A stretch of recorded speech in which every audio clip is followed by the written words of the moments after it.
Pemirsa, sebagai destinasi pariwisata internasional, keamanan dan kondusivitas Pulau Bali harus tetap terjaga. Terlebih jelang peringatan May Day atau Hari Buruh yang jatuh pada tanggal 1 Mei 2026.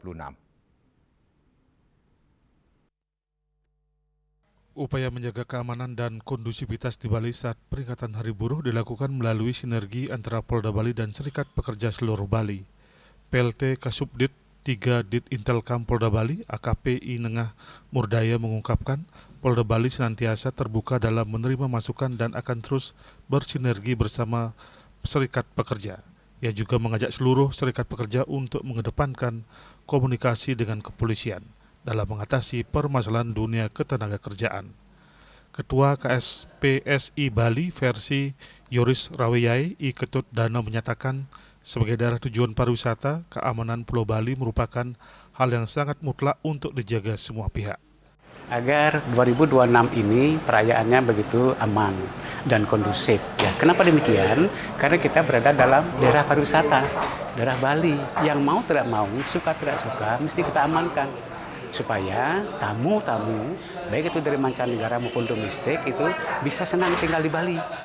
Sementara itu, Ketua DPD KSPSI Bali versi Jumhur Hidayat Iwayan Mudra berharap agar pekerja, pengusaha dan pemerintah ikut merasakan dan memiliki May Day itu sendiri sehingga kesejahteraan warga negara Indonesia bisa terwujud. Kita mengharapkan supaya semua elemen baik pengusaha, pekerja, pemerintah itu merasakan memiliki May Day itu sendiri.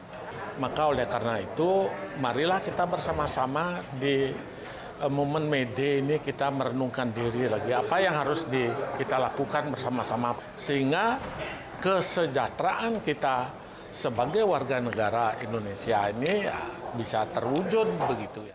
Hal senada diungkapkan Sekretaris Federasi Serikat Pekerja Mandiri Regional Bali, Ide Idewamade Raibudi Darsana. Ia berharap May Day 2026 menjadi momentum bagi pekerja di Bali agar lebih bermartabat dan sejahtera di masa yang akan datang.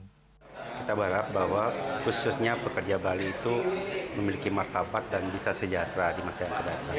Kenapa? Karena kita memahami bahwa sebenarnya kan pariwisata ini kan adalah sektor yang unggulan ya di Bali. Nah, seharusnya ketika ini merupakan sektor unggulan bahwa status mereka pun mereka memiliki kepastian hubungan kerja yang baik seperti itu. Jadi dengan hubungan kerja yang pasti mereka memiliki masa depan yang baik dan otomatis kan kesejahteraan bagi para pekerja di Bali pada dasarnya. Kolaborasi ini menunjukkan komitmen Serikat Pekerja untuk mendukung perayaan May Day tahun 2026 dengan aman dan nyaman. Eka Yana, Bali TV.